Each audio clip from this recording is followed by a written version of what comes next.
열왕기상 18장 30절부터 40절까지의 말씀 제가 읽습니다. 엘리야가 모든 백성을 향하여 이르되 내게로 가까이 오라.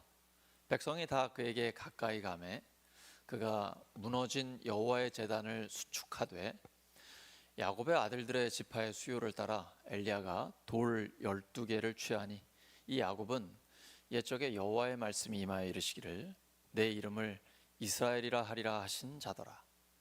그가 여호와의 이름을 의지하여 그 돌로 제단을 쌓고 제단을 돌아가며 곡식종자 두세 알을 둘 만한 도랑을 만들고 또 나무를 버리고 송아지의 각을 떠서 나무 위에 놓고 이르되 통 넷에 물을 채우다가 번제물과 나무 위에 부으라 하고 또 이르되 다시 그리하라 하여 다시 그리하니 또 이르되 세 번째로 그리하라 하여 세 번째로 그리하니 물이 제단으로 두루 흐르고 도랑에도 물이 가득 찼더라. 저녁 소제 드릴 때에 이르러 선지자 엘리야가 나아가서 말하되 아브라함과 이삭과 이스라엘의 하나님 여호와여, 주께서 이스라엘 중에서 하나님이신 것과 내가 주의 종인 것과 내가 주의 말씀대로 이 모든 일을 행하는 것을 오늘 알게 하옵소서. 여호와여, 내게 응답하옵소서. 내게 응답하옵소서. 이 백성에게 주 여호와는 하나님이신 것과 주는 그들의 마음을 되돌이키심을 알게 하옵소서 하매 이에 여호와의 불이 내려서 번제물과 나무와 돌과 흙을 태우고 또 도랑에 물을 핥은지라 모든 백성이 보고 엎드려 말하되 여호와 그는 하나님이시로다. 여호와 그는 하나님이시로다 하니 엘리야가 그들에게 이르되 바알의 선지자를 잡되 그들 중 하나도 도망하지 못하게 하라 하매 곧 잡은지라 엘리야가 그들을 기손 시내로 내려다가 거기서 죽이니라. 아멘. 성령의 불이 임하는 가정, 성령의 불이 임하는 가정이라는 제목으로 하나님 말씀 전하겠습니다. 우리 가정은 하나님의 창조 섭리대로 우리에게 주신 축복의 현장이죠. 또한 신앙생활이 실제로 이루어지는 곳입니다. 가장 자기의 신앙을 정확하게 드러내는 곳이 바로 가정입니다. 아무리 예배 드릴 때나 교회에서 심지어 목장에서도 거룩하고 신사숙녀로서의 믿음의 사람으로 참 잘 보여질지 몰라도 가정에서는 적나라하게 자기의 진짜 수준이 드러나게 됩니다. 일단 긴장이 풀리고요, 옷도 편안하고 마음도 편안해지면서 본래의 자기의 모습이 그대로 드러나게 됩니다. 그래서 가정에서 진짜 그리스도인의 모습이 드러나면 그 모습을 보고 내 배우자가, 내 자녀가, 심지어 부모님도 가능하겠죠. 하나님이 진짜 살아계시구나. 나는 아직 안 믿는데 하나님이 진짜 있나 보다. 저런 인간도 변화시키네. 이렇게 생각할 겁니다. 반대로 교회는 엄청 열심히 다니는데 완전 광신자 같은데 집에만 오면 전혀 다른 모습이다. 그러면 하나님이 안 계신가 보다. 종교 생활은 굉장히 열심히 하는데 저 인간 하나도 안 변하네. 하나님이 저렇게 열심히 종교 생활을 하고 교회를 다니는 사람도 변화시키지 못하니 나를 어떻게 변화시키겠어 하고 믿지 않게 될 것입니다. 그러므로 우리의 신앙은 교회에서 하는 게 아니라 가정에서 하는 것입니다. 우리가 진짜 예수님을 믿는 모습이 가정에서 그대로 드러날 때 가정을 하나님의 나라로 하나님께서 회복시켜 주실 것입니다. 그러려면 성령의 불이 임해야 됩니다. 내가 무슨 수로 가정을 변화시킬 수 있겠습니까? 나에게 무슨 능력이 있습니까? 내가 아무리 열심히 신앙생활을 하든 완벽하게 살 수가 있겠습니까? 복음에 합당한 삶을 살려고 몸부림치며 기도하며 애쓰지만 내 능력으로 못합니다. 하지만 성령의 불이 임하면 한순간에 해결됩니다. 지금 엘리야는 850대 1로 영적인 전쟁을 하는 것입니다. 장난이 아닙니다. 그러나 영적인 전쟁은 수의 싸움이 아닙니다. 제 아무리 850, 8500, 8만 5천이 있다 할지라도 가짜는 아무것도 아닙니다. 두려워할 일이 없습니다. 비극은 가짜를 진짜처럼 믿는 것입니다. 저는 오늘 본문 읽으면서 이 바알을 숭배하고 있는 바알의 선지자들이 과연 가짜라는 걸 알고 있었을까라는 의구심이 들었습니다. 그들이 정말 알았다면 자기의 몸을 상하게 하고 이런 요란한 행동을 하면서 바알의 이름을 불렀을까? 정말 가슴 아픈 일이죠. 가짜인데 진짜처럼 믿는 것입니다. 가짜의 특징이 있습니다. 엄청 요란합니다. 설명이 장황하고 복잡합니다. 그런데 아무 일도 안 일어납니다. 진짜는 엘리야처럼 합니다. 엘리야는 담백해요. 기도가 단순하고 확실해요. 아브라함과 이삭과 이스라엘의 하나님, 역사의 하나님이죠. 조상이지만 지금 살아있죠. 부활과 천국을 믿는 것이죠. 하나님은 죽은 자의 하나님이 아니라 산 자의 하나님이시기 때문입니다. 아브라함과 이삭과 이스라엘의 하나님, 하나님의 하나님 되심을 나타내 주시옵소서. 그리고 제가 하나님의 종인 것과 제가 하나님의 말씀대로 지금 순종하고 있는 것을 나타내 주시옵소서. 하나님은 이 모든 백성의 마음을 되돌이키시는 분인 것을 보여주시옵소서. 이에 성령의 불이 임합니다. 요란하지 않아요. 소란하지 않아요. 시끄럽게 소리치거나 대단히 화려한 퍼포먼스를 하지 않아요. 단순해요. 하나님 앞에 간절히 응답하소서 기도할 뿐이에요. 네, 하나님은 그 기도를 들으시고 불을 내려주십니다. 한순간에 끝납니다. 불이 임한 걸로 끝났으면 불꽃쇼 같은 정도겠죠. 하지만 그 다음엔 성령의 권능이 엘리야에게 임합니다. 영권이 임한 거죠. 우상숭배의 문화를 끊어버립니다. 새롭게 시작하는 것이죠. 오늘 찬양처럼 하나님은 비를 준비하셨고 바로 그 이후에 그는 이 머리가 무릎 사이에 들어갈 정도로 간절히 하나님 앞에 간구합니다. 그리고 자기를 따르고 있는 게하시에게 가서 한번 하늘을 봐라. 아무것도 없습니다. 7번까지 가서 봐라. 7번째 손바닥만한 구름이 보이면 그게 뭐가 대단하겠어요. 근데 바로 엘리야는 그 징조를 알아챕니다. 기도하는 사람은 하나님께서 징조를 보여주십니다. 그래서 확신이 있는 거죠. 이전엔 아무것도 없었는데 하나님 앞에 기도하고 결단했더니 하나님께서 손바닥만한 구름을 보여주셔. 그럼 된 겁니다. 하나님의 역사가 시작된 것입니다. 엘리야는 아합 왕에게 빨리 마차 타고 가라고 하나님이 큰 비를 내리신다고. 하나님은 진짜 하나님께 예배를 드리면 성령의 불을 내려주십니다. 진짜와 가짜는 환난 가운데 구별이 됩니다. 가짜는 환난의 때 살아남지 못합니다.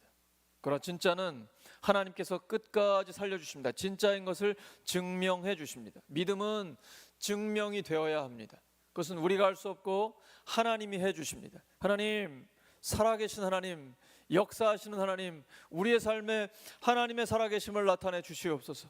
하나님의 하나님 되심을 나타내 주시옵소서. 내가 하나님의 자녀인 것과 제가 하나님의 말씀대로 순종하는 것을 보여주시옵소서. 하나님 보여주십니다. 사도행전 1장 8절이죠.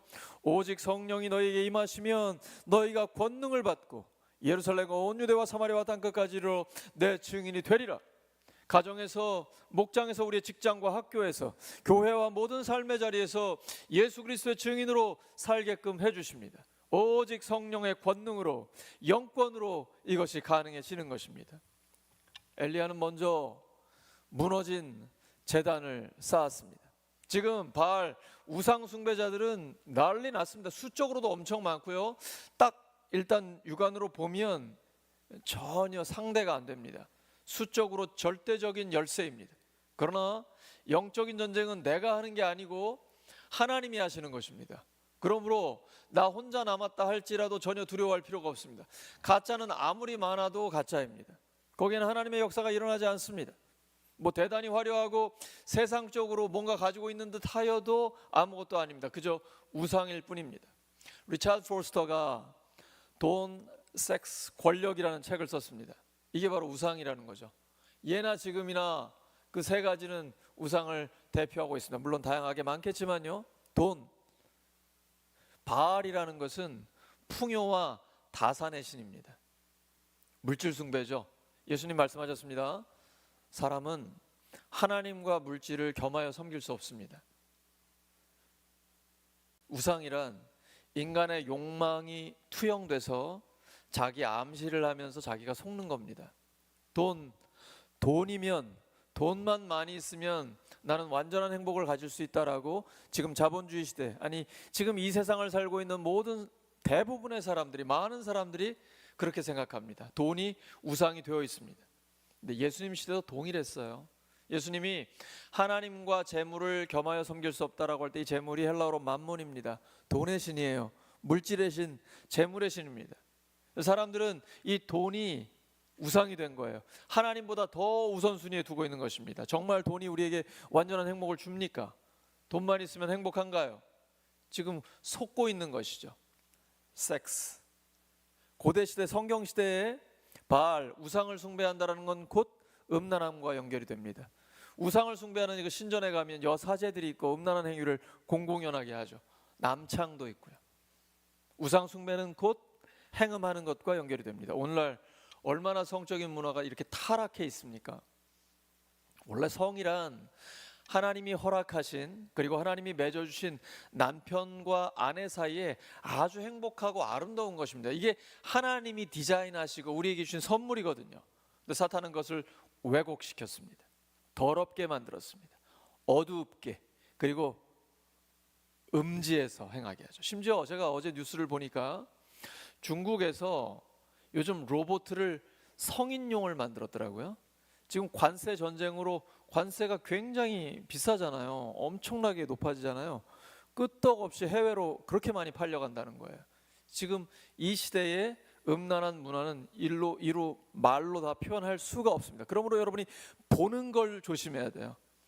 듣는 걸 조심해야 돼요. 여러분이 조금만 방심하면 이 시대의 악하고 음란한 문화에 그대로 노출되고 거기에 자기도 모르게 젖어들게 됩니다. 계속 보는 것, 듣는 것이 결국은 나오게 되어 있습니다. 다 알아요. 눈빛으로 드러나고 그의 삶을 보면 나타나게 되어 있습니다. 소돔과 고모라 왜 무너졌습니까? 음란함의 절정 아닙니까? 심지어 동성애까지 있고요. 또 하나 권력입니다. 힘을 가지려고 합니다. 사람 위에 군림하려고 합니다. 지금 다 파워 게임이죠. 전쟁이 일어납니다. 관세 전쟁이 일어납니다. 심지어 어떤 교회는 보면 교회 안에서도 파워 게임을 하려고 하거든요. 아무 의미 없는 것입니다. 교회에서 지도자는 섬기는 자가 지도자입니다.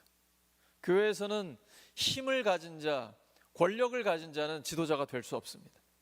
점점 더 자기를 낮추고 무엇으로 섬기든, 그것이 영적인 섬김이든 육적인 섬김이든, 말씀을 전하는 것, 교사로서 아이들을 가르치는 것, 아니면 식당의 봉사, 주차장에서 안내를 한다든지 다양한 종류의 그 섬김이 바로 하나님께는 영광이고, 그리고 실제로 그것이 영적인 지도력을 갖게 해주는 통로가 됩니다. 예수님께서 크고자 하거든 남을 섬기라고 했습니다. 머리가 되려고 하면 먼저 섬기는 자가 돼야 된다고 말씀하셨습니다. 이 섬김은 다양함이 있다는 것, 대표적으로 영적으로 또 육적으로 섬김이 있기 때문에 섬김을 너무 눈에 보이는 몇 가지로만 생각하시면 안 됩니다. 마리아처럼 예수님을 위해서 음식을 준비하거나 실제 눈에 보이는 어떤 육체적인 노동을 하는 것만 섬김으로 생각하면 자기만큼 섬기지 않는 사람들을 볼 때 화가 납니다. 원망과 불평이 생겨요. 그리고 비난하고 정죄하게 됩니다. 이 섬김을 오해한 것입니다. 마리아처럼 먼저 하나님의 말씀을 듣는 게 중요합니다. 그리고 그 말씀으로 섬기는 것도 동일한 섬김이에요. 그래서 모든 섬김을 동일한 것으로 보셔야 합니다. 다른 사람과 나를 비교하지 마십시오. 고린도전서 12장 7절에 각 사람에게 성령의 나타나심을 주셨다고 하셨습니다. 한 사람 한 사람에게 성령의 은사를 주셨어요. 성령의 은사가 없는 사람 한 명도 없습니다. 그러므로 생긴 대로 섬기면 됩니다. 저도 신앙적인 욕심이랄까요? 열정을 하나님이 주셔가지고 다양한 은사를 구합니다. 근데 은사를 구한다고 다 주시는 건 아니더라고요. 은사는 헬라어로 카리스예요. 선물이라는 뜻입니다. 선물은 누구 마음입니까? 물론 요즘은 애들이 달라고 하면 미리 물어보고 달라는 대로 주겠지만 성령의 선물은 성령님 마음이에요. 근데 간구하면 주실 수도 있어요. 근데 안 주실 수도 있어요.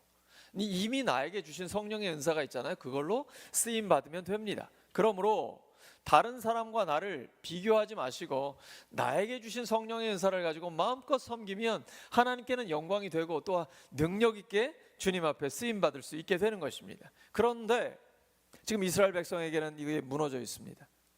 온통 우상 숭배에 우상을 숭배하는데요. 오늘날로 말하면 돈, 음란함, 권력, 악한 것들, 이런 것들로 가득해 있어요. 무너져 있습니다. 이때 엘리야가 첫 번째 했던 것은 그 제단을 수축하는 것입니다. 이스라엘 백성들이 12지파잖아요. 12개의 돌을 가지고, 그러니까 나라 전체를 다시금 세우겠다라는 것이죠. 기도로 하는 것입니다. 영적인 일은 우리가 하는 게 아니라 하나님이 하시는 거예요. 그러므로 하나님 앞에 기도하며, 지금 본문에도 보시면 여호와의 이름으로 이제 제단을 수축하고 있는 것입니다. 그게 시작이에요. 가정도 마찬가지입니다. 오늘날 가정들이 많이 무너져 있습니다. 영적인 문제가 가장 큽니다. 하나님의 사람 한 명만 있으면 하나님은 그 가정을 회복시키십니다. 시간 문제예요.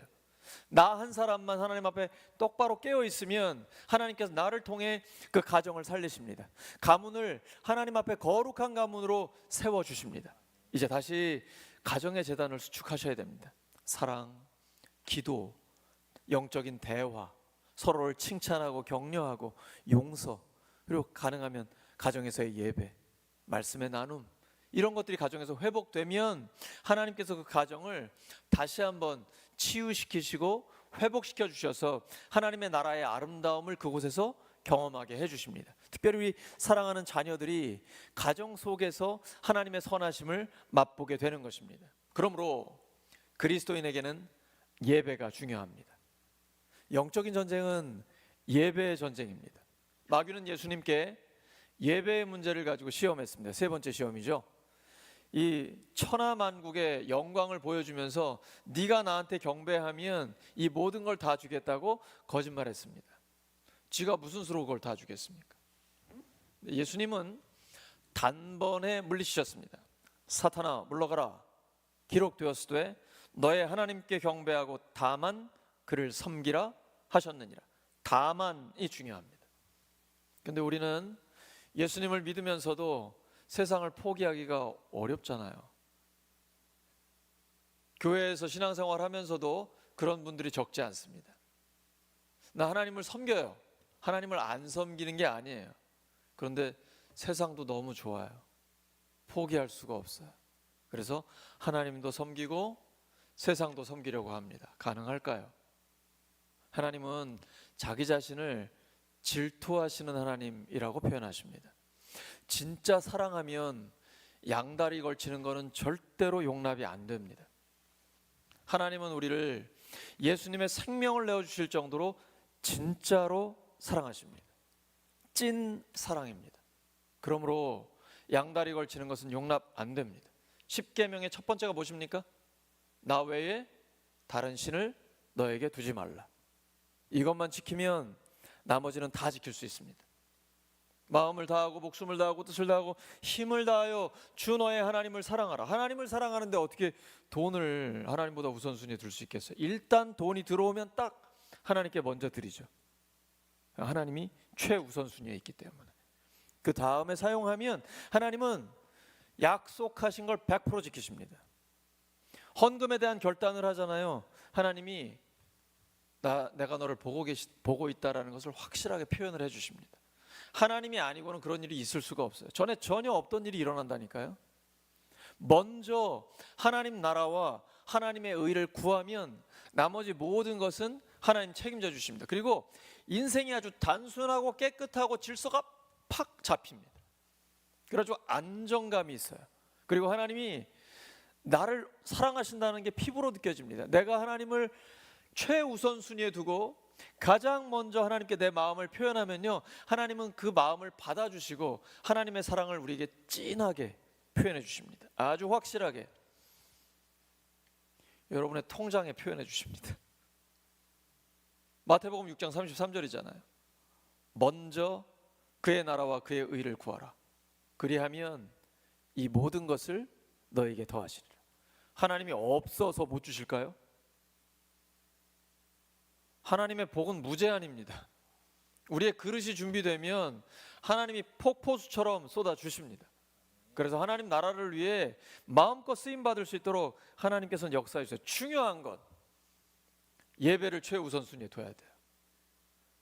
다른 어떤 것도 타협의 대상이 될 수 없습니다. 예배가 최우선입니다. 주일에 회의하는 건 별로 중요하지 않아요. 회의를 많이 하면 회의적이 됩니다. 예배를 최우선순위에 두셔야 돼요. 예배를 돕는 게 아니에요. 예배를 구경하는 것과 예배를 드리는 건 다른 겁니다. 먼저 예배다운 예배를 하나님께 드려야 돼요. 예배다운 예배란 내가 만족스러운 예배가 아니에요. 하나님이 받으시는 예배예요. 내가 예배를 잘 드렸다가 중요한 게 아니고 내 예배를 하나님이 받으시는 게 중요해요. 근데 영으로 진리로 하나님께 예배를 드리면 하나님 그 예배를 받으십니다. 예배다운 예배를 하나님이 받으시면 하늘문이 열립니다. 성령의 불이 임합니다. 성령의 불이 임한 걸 어떻게 알 수 있을까요? 우린 영적인 존재라 다 알아요. 혹시 여러분 예배를 드리고 났는데도 지루하세요? 뭔가 답답해요? 그러면 예배 자리에 계속 계셔야 돼요. 일부 예배를 드렸는데도 예배를 드린 것 같지 않아요? 그럼 이 자리를 떠나시면 안 돼요. 2부 예배도 계속 드리셔야 돼요. 끝까지 성령의 불이 임할 때까지, 예배 가운데 하나님의 임재하심이 있을 때까지 그 자리를 떠나면 안 돼요. 예배 승부를 걸어야 합니다. 예배보다 더 중요한 게 뭐가 있습니까? 아무것도 없어요. 하나님은 우리에게 일하기를 원하지 않으세요. 하나님은 영과 진리로 예배하는 그 한 사람을 찾고 계세요. 내가 바로 그 사람이 돼야 돼요. 내가 하나님 앞에 예배를 드리면 나머지는 하나님이 다 풀어주세요. 회의 시간이 짧아져요. 하나님이 문제를 풀어주세요. 그러니까 주일에는 하나님 앞에 예배다운 예배를 드려야 돼요. 그게 가장 중요합니다. 이제 결전의 시간이 다가왔어요. 엘리야가 850대 1로 대결을 펼칩니다. 그 중에 450명의 바알 우상 숭배자들과 그 혼자 남았습니다. 근데 이 전쟁을 하기 전에 백성들에게 먼저 부탁을 해요. 너희들 언제까지 하나님과 바알 사이에서 머뭇머뭇하려느냐. 왜냐하면 예수님을 믿으면서도 머뭇거리는 사람들이 많거든요. 하나님을 제대로 믿으면 당장 힘들기도 하고 손해를 보기도 하고 따돌림을 당하기도 하거든요. 괴롭죠. 다 알고 있으니까요. 근데 머뭇하는 거예요. 이런 사람들은 하나님 앞에 쓰임 받을 수가 없어요. 그러니까 숫자가 많다고 하나님의 일을 하는 게 아니고 850명도 전혀 두려워하지 않는 진짜 하나님의 사람 한 명이 있으면 되는 거예요. 그 사람이 내가 되기를, 그 사람이 여러분 한 명 한 명이 되기를 예수 그리스도 이름으로 축복합니다. 수의 싸움이 아니에요. 진리의 싸움이에요. 엘리야처럼 끊임없이 하나님을 경험하면서 영적인 권위가 생기고 성령의 권능이 임하면 많은 사람들을 두려워할 일이 없어요. 다윗이 자기 아들 압살롬에게 쫓겨서 피해가지고 도망갑니다. 그때 그는 하나님 앞에 이렇게 노래합니다. 천만인이 나를 에워쌀지라도 나는 두려워하지 않는다. 하나님이 나와 함께 하시기 때문이죠. 지금 이게 엘리야요, 다윗이요, 그리고 진짜 하나님의 사람의 고백입니다. 어느 때까지 둘 사이에서 머뭇머뭇하려느냐. 여호수아 24장에서 여호수아는 선언합니다. 여호수아 24장 15절입니다. 너희가 섬길 자를 오늘 택하라. 오직 나와 내 집은 여호와를 섬기겠노라. 여호수아는 시대가 혼란할 때에 선택하라고 백성들에게 권면하고 있습니다. 신앙은 선택입니다. 먼저 내가, 그리고 나의 집이, 나의 가정이 하나님을 섬기기로 선택하는 것입니다.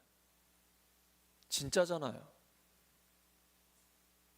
가짜를 진짜처럼 믿는 것은 비극입니다. 오늘날 돈이, 눈에 보이는 것들이 전부인 것처럼 믿는 것은 정말 가슴 아픈 일입니다. 하지만 더 큰 비극이 있어요.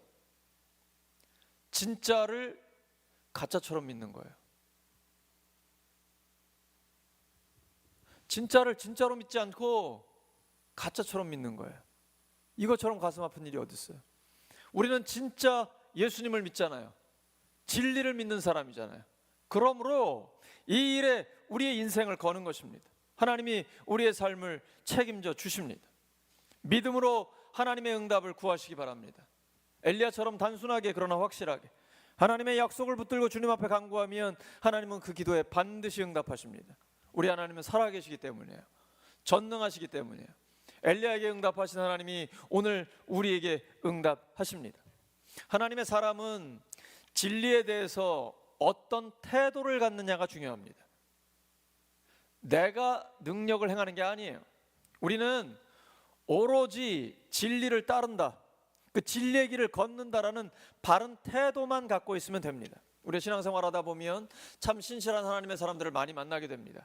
태도에서 다 드러납니다. 한두 번 또는 잠깐 인사하는 정도는 숨길 수 있어요. 하지만 반복적으로 신앙생활을 함께 하다 보면 그 사람의 태도는 드러나게 되어 있습니다. 근데 어김없이 하나님 앞에서 진리의 길을 걷는 그 태도에는 하나님이 반드시 응답하십니다. 예수님 말씀하셨어요. 너희가 내 말에 거하고, 예수님의 말씀에 거한다는 것은 예수님의 말씀에 딱 붙어 있는다는 거예요. 그러면 네가 참 내 제자가 되고 진리를 알지니. 예수님의 말씀에 딱 붙어 있으면 진짜 예수님의 제자예요. 그리고 진리를 알게 됩니다. 그 진리가 우리를 자유롭게 합니다.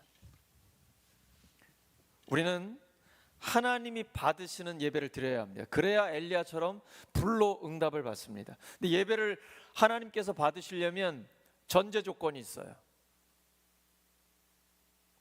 회개와 성령 충만입니다. 그러므로 예배를 드리기 전에는 하나님 앞에 깊이 회개하여야 됩니다. 이 형식적으로 대충 하시면 안 됩니다. 이 형식적인 예배, 형식적인 신앙생활이 반복되면 자기도 모르게 무너집니다. 이스라엘의 역사를 보시면 그들은 우상 숭배할 때 어김없이 무너졌어요. 한순간에 무너지는 게 아니고 조금씩 무너집니다. 형식적인 예배, 그냥 습관에 따라 몸만 와 있는 거죠. 마음은 다른 데가 있어요. 정신은 딴 데가 있어요. 몸만 와 있는 거예요. 이런 형식적인 예배, 형식적인 신앙생활을 반복하다 보면 자기도 모르게 계속해서 무너집니다. 이러면 하나님과의 관계가 깨져요. 하나님이 점점 더 안 느껴져요. 분명히 내가 예수님을 믿고 내 안에 성령님이 계신데 성령님이 안 계신 것 같아요. 서서히 무너졌기 때문에 그래요. 회복하셔야 됩니다. 회복하시려면 먼저 깊은 회개를 하셔야 돼요. 내 안에 숨겨진 죄, 하나님보다 더 우선순위에 두고 있는 것, 하나님과 나 사이를 가로막고 있는 우상들을 깊이 숨겨져 있는 것들을 다 끄집어내야 됩니다. 그리고 하나님 앞에 고백하고 예수님의 십자가의 보혈로 깨끗함을 받고 부활하신 주님의 능력으로 영혼이 소생케 되는 역사를 체험해야 됩니다. 내 마음이, 영혼이 깨끗해져야 돼요. 죄가 있으면 성령의 충만함 받을 수 없습니다. 회개가 선행되어야 합니다. 우리의 마음, 우리의 영혼은 제한되어 있어요. 거기에 성령님과 함께 죄가 있을 수 없어요. 죄가 있는 곳에 성령의 충만함 있을 수 없어요. 먼저 비워내야 됩니다. 깨끗하게 비워내야 돼요. 이것은 회개를 통해서만 가능합니다. 회개하고 성령의 충만함을 주시라고 하나님 앞에 간구하세요. 그러면 하나님이 성령의 충만함을 주십니다. 에베소 5장 18절이죠. 술 취하지 말라, 이는 방탕한 것이니. 방탕한 모든 걸 끊어버려야 됩니다. 완전히 끊어야 돼요. 적당히 타협하면 안 돼요. 타협하면 무너집니다. 타협하면 하나님을 경험할 수 없어요. 완전히 끊어버려야 돼요. 나에게 남아있는 게 있을 거예요. 그걸 끊으셔야 돼요. 그래야만 하나님을 체험할 수 있어요. 깨끗하게 비워지면 그때 성령의 충만함을 주십니다. 성령님은 살아계신 하나님입니다. 그러므로 우리가 예배 드릴 때 우리의 삶의 순간순간마다 성령님을 체험할 수 있습니다. 신앙은 단순히 머리로만 하는 지식이 되어서는 안 됩니다. 이 하나님의 말씀이 내 삶에 실제로 이루어져야 합니다. 성령을 체험하시기 바랍니다. 이게 최고의 복이에요.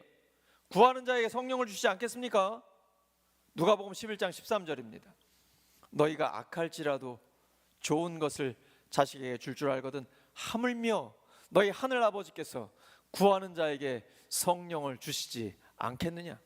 먼저 회개하고 하나님 앞에 간구하면 성령을 주십니다. 성령의 충만함을 주세요. 그러면 성령을 체험하게 되는 것입니다. 그때부터 하나님의 말씀이 들립니다. 하나님의 음성이 분명하게 들립니다. 내 마음에 새겨져요. 이전과는 전혀 다릅니다. 마치 내가 오늘 처음 신앙생활한 것처럼 하나님을 새롭게 만나게 됩니다. 신앙생활을 오래 하신 분들 조심하셔야 됩니다. 다 알아. 이 교만이에요. 여러분, 이 교만하면 하나님의 은혜를 받을 수 없어요. 하나님은 교만한 자를 물리치십니다. 무서운 말씀이에요. 하나님은 겸손한 자에게 은혜를 주십니다. 마치 내가 오늘 처음 예수님을 만난 것처럼, 오늘 처음 교회 나온 것처럼 늘 새롭게 하나님 앞에 엎드려야 돼요. 그럼 겉사람은 낡아지지만 속사람은 날로 새로워집니다. 예배 가운데 이러한 성령의 불이 임합니다. 성령의 불은 겸손한 기도 위에 임합니다. 성령의 불이 임하면 백성들처럼 고백하게 됩니다. 하나님 정말 살아계시군요. 여호와는 진정 하나님이십니다. 이런 고백이 나오게 되는 것입니다. 이사야 60장 22절입니다. 그 작은 자가 천명을 이루겠고 그 약한 자가 강국을 이룰 것이라. 때가 되면 나 여호와가 속히 이루리라. 엘리야 같은 한 사람이 필요합니다. 우리가 엘리야 같은 그 한 사람이 되기를 원합니다. 나 한 사람 있으면 하나님이 천명을 이루고, 내가 비록 약하지만 하나님의 능력이 강하기 때문에 강한 하나님의 나라를, 그 하나님의 나라의 능력을 나타내 주시는 것입니다. 그래서 우리는 세상을 압도하는 하나님의 현현을 간구하는 것입니다. 그 누구도 부인할 수 없는 하나님의 임재하심, 명백한 하나님의 역사를 간구하는 것입니다. 하나님은 우리의 기도에 응답해 주십니다.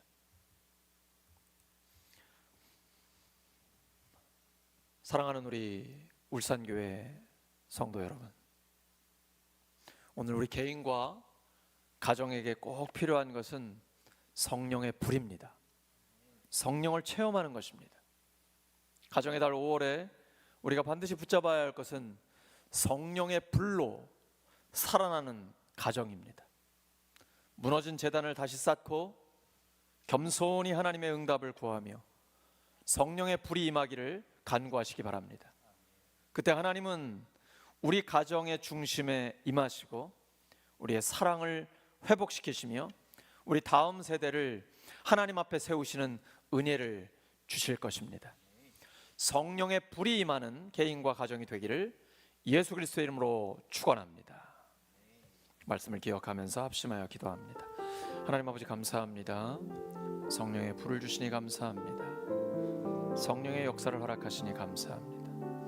성령께서 우리 개인과 가정에 불같이 임하여 주셔서 하나님의 말씀에 대한 확신을 갖게 하시고 그 확신으로 오직 성령의 능력으로 살아가게 하여 주시옵소서. 그리고 우리 주변 사람들이, 세상 사람들이 하나님 진짜 살아계시군요, 하나님이 당신과 함께 하시는군요, 그것을 볼 수 있게 하여 주시옵소서. 오직 성령의 권능으로, 영권으로 이 모든 일들을 감당할 수 있도록 주님 도와주시옵소서. 하나님 감사합니다. 하나님 사랑합니다. 하나님 찬양합니다. 영광을 받아 주시옵소서.